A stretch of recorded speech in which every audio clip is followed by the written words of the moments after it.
আসসালামু আলাইকুম বন্ধুদের। আজ দেখাবো কিভাবে আমরা বটবুটির শিকড় গজাবো বা আমরা রোপণ করার আগে কিভাবে এর মূল গজিয়ে তারপরে এর ক্ষেতে রোপণ করব। দেখুন, আমি ছোট একটা কাপ নিছি এবং কাপের ভিতরে কিছু পানি নিয়ে বটবুটির বিচিগুলো দিয়ে দিচ্ছি। এভাবে ভিজিয়ে যতগুলো বটবুটি আছে আপনি ভিজিয়ে 24 ঘন্টা রেখে দিবেন। 24 ঘন্টা ভিজিয়ে যে কোনো এক জায়গা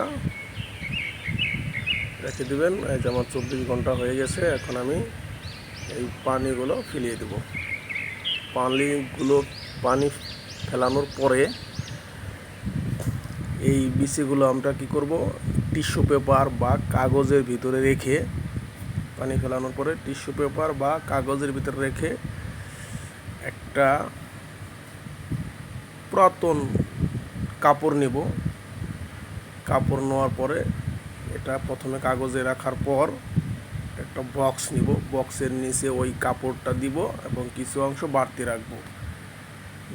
বীজগুলো এভাবে চারিদিকে ছড়িয়ে দেওয়ার পরে যাতে একটা আর একটার সাথে লেগে না যায়, যাতে মূল গজালে একটা আর একটার সাথে না লাগে। তারপরে কি করব, বাকি অংশ কাপড় দিয়ে হালকা একটু পানি দিব যাতে শিকড় গজানোর জন্য যে আর্দ্রতাটা দরকার সেটা হয়। আর ফেব্রিক্সটা হালকা ভিজিয়ে নেব, যে কাপড়টা দিব সেটা হালকা ভিজিয়ে নেব।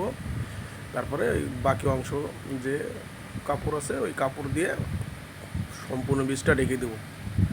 এরপরে ওই বক্সের যে ঢাকনাটা আছে সেই ঢাকনাটা লাগাই দিয়ে একটা ছায়াযুক্ত স্থানে রেখে দেবো।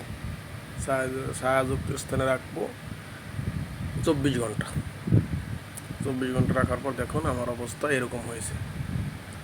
সবগুলো প্রায় শিকড় গজাইছে এবং ভালো গজাইছে। দেখুন খুব সুন্দর হয়েছে।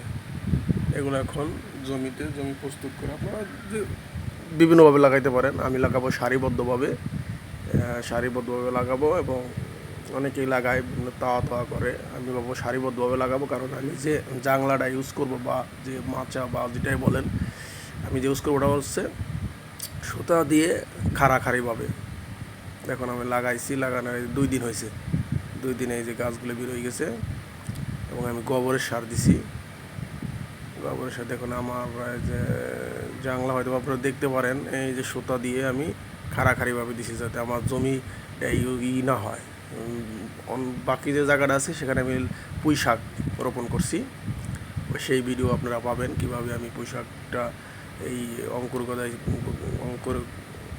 করছি বা এই যে শিকড় গজাইছি দেখছেন আপনারা। এইভাবে আপনারা এই বটবুটি চাষ করতে পারেন।